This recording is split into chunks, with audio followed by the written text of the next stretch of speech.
नमस्कार बंधु माने मु ओंकार आपण समस्त को स्वागत करूछि आपण चैनल आम शिक्षा रे।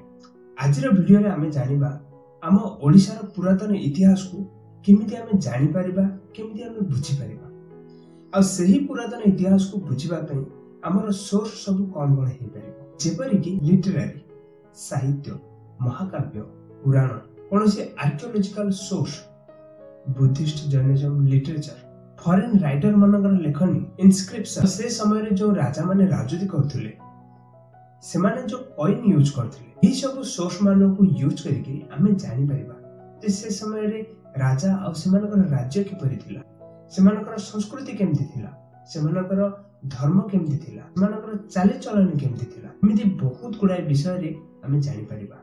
प्रथमे देखिबा हमर ओडिया लिटरेरी माने ओडिया साहित्य। यह केवल महाकाव्य ग्रंथ पुस्तक नुहे, यह आमर पुराना जीवंत इतिहास। महाभारत रे कलिंग और ओड्र विषय रे उल्लेख मिलिछि। एथिरे आमर पवित्र नदी बैतरणी और मां बिरजांक विषय रे वर्णना मिलिछि। यह प्रमाण करे जे पुरातन इतिहास रे आम कलिंग प्रसिद्ध और प्रभावशाली थिला। रामायण रे कलिंग नगर रो उल्लेख मिले, जहा कि गोमती नदीर पश्चिम रे थिबा एक राज्य बोली उल्लेख होइछि। एथि सहित गंधमादन और उत्कल विषय रे भी उल्लेख मिलिथाय, जोंठारे सेमानक संपर्क मेकला और दशार्ण अंचल सहित थिला। कपिल सहित और प्राची महात्मा ए दुईटी ग्रंथ हमको ओडिसा रे इतिहास और पुराना संस्कृति विषय रे जणाइथि।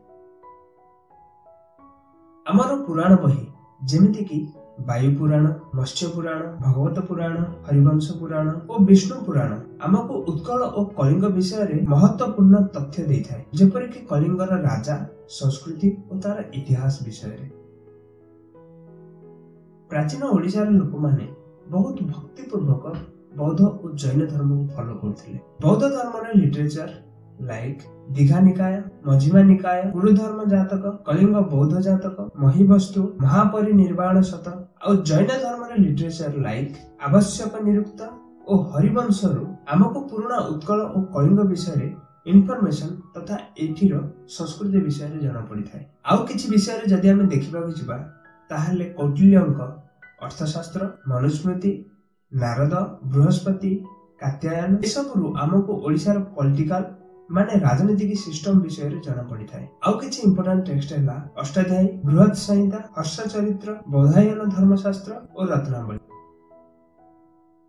जदि हमें फॉरेन राइटर मानकर लेखनी को देखिबा को जिबा Greek historian like Pliny, Diodorus, फर्टियस, प्लम्स एमाने हम कलिंगर लोक माने ताकर धर्म और ताकर संस्कृति विषय रे ताको बुक रे बहुत किछि वर्णना करछन्ती। ग्रीक हिस्टोरियन प्लिनी हम ओडिसा को तीन भाग में विभक्त करछन्ती, गैंटिक कलिंग, मिडिल कलिंग और कलिंग।